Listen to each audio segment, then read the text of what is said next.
Hi, Bill Jones from Turntastic Wood Designs.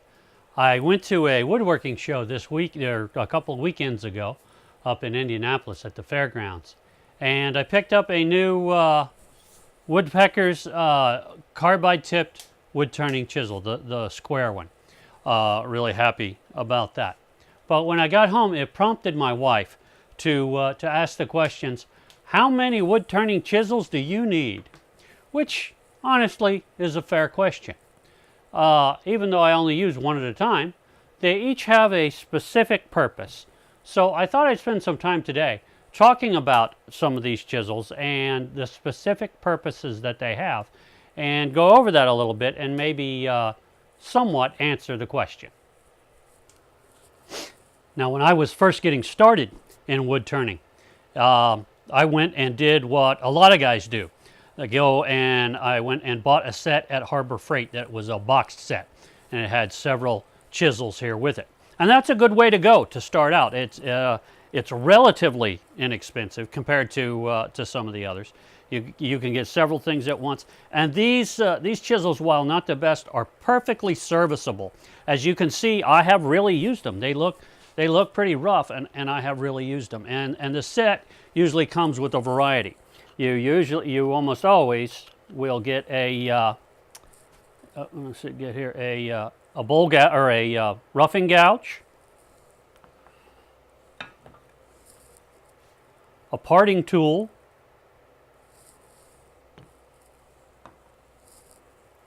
a skew. This set had a large and a small skew. It had a tiny little what you might call a fingernail gouge. Let me get it up there. There we go. Fingernail gouge. And it had this scraper, which honestly I never use. This is probably the only one I have that I never use. It's kind of got kind of a diamond shape to it, and I really just haven't found a use for it. I have some other scrapers. But it was a good way to start. Again, they are cheap, and as you could probably see here, not long ago, I had a catch using the roughing tool, and it actually popped real hard on the tool rest, and the cheap Chinese steel actually snapped right in half, and so that's really no good anymore. I found another one, scrounged up another one that is very similar in size and very similar in quality. These aren't like I said, terribly good quality. I would like to get a better roughing gouge at some point, but that's not in the budget right now. A roughing gouge, as the name implies, is used to rough out a piece, or basically take a piece that you're starting out with as square and bring it into round. It doesn't necessarily give a fine finish, but it gets you a good starting point for a round piece. A parting tool is used to go straight in to a spindle to get it to a certain diameter, or to cut it off completely.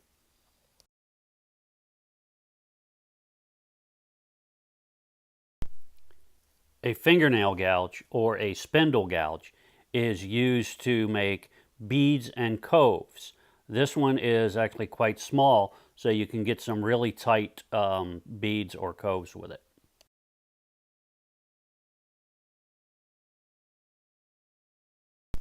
A skew can be used a couple of ways. First, it can be used to smooth out a spindle. If you're really good, and I'm not, you can get down to where you have a piece that doesn't even need to be sanded.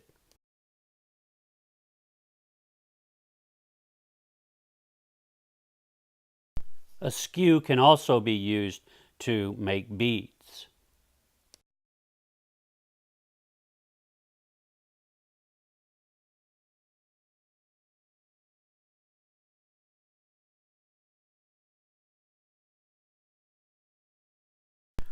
A scraper is gently dragged along a spinning piece just to smooth up the surface.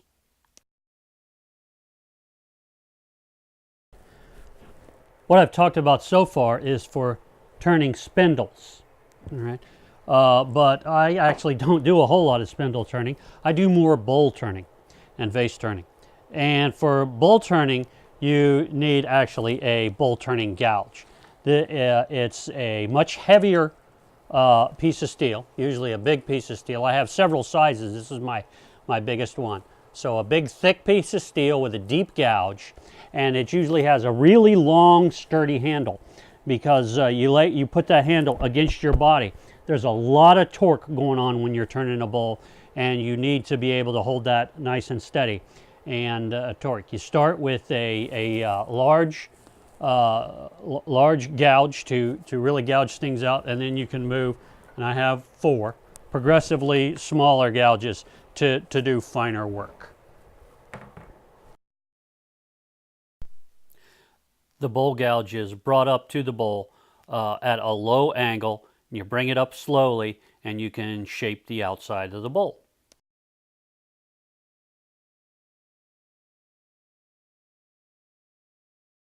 The same bowl gouge is used in a sweeping motion to hog out material for the inside of the bowl.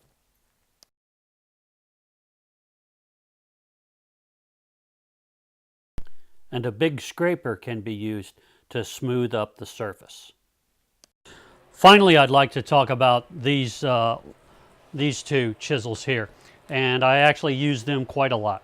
These are carbide tipped chisels, and the idea has been out on the market for several years now, but it's really changed wood turning, I think, and made it a lot easier. These are very easy to use. As a matter of fact, one of the brands, the leading brand, is referred to as Easy Wood Tools, and they really do make it a lot easier to turn. As I mentioned, you see here, they have a carbide tip that can be replaced. Let me get it in focus there. Carbide tip that can be replaced. This here's the round one, and of course, then there's a square one. I have 2 different brands, and what makes them so easy to use is that, first off, the shafts here are really stiff and sturdy steel. And with a traditional bowl gouge, you can, if you don't hold it just right, or if you twist it the wrong way, you will gouge your piece, and at worst put a gouge, or at best put a gouge in it, perhaps even ruin the piece, maybe even hurt yourself. Where these are much more forgiving. You hold them flat, you don't have to worry so much about the angle that you hold them at. You hold them flat on the tool rest, and they're very forgiving. They work on basically they're scraping all the time. If I had to give up all my turning chisels except for one, I would keep this round from Easy Wood Tools, round, because with that I can do 90% of what I do, I can do with that chisel. Now, there are some of my other chisels are actually better at some of the operations, but I could get by with that one chisel. So if you're thinking of making an investment, that's a good investment. They're about, I think, $130 for one of those.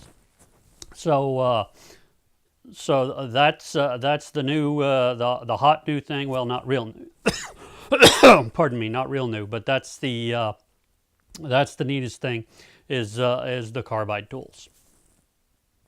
Well, those are my thoughts on wood turning chisels, and might explain why I have so many. Actually, compared to most wood turners I know, my collection is quite small, but I get by with it. Hopefully that answers that question for my wife. But if you liked this video or found it useful, please like and share with your friends. If you have any questions or comments, please, I'd love to hear from you, and leave a comment below, and I'll try to answer it. If you haven't already, please subscribe to my YouTube channel. It really helps me out. And as always, thanks for watching.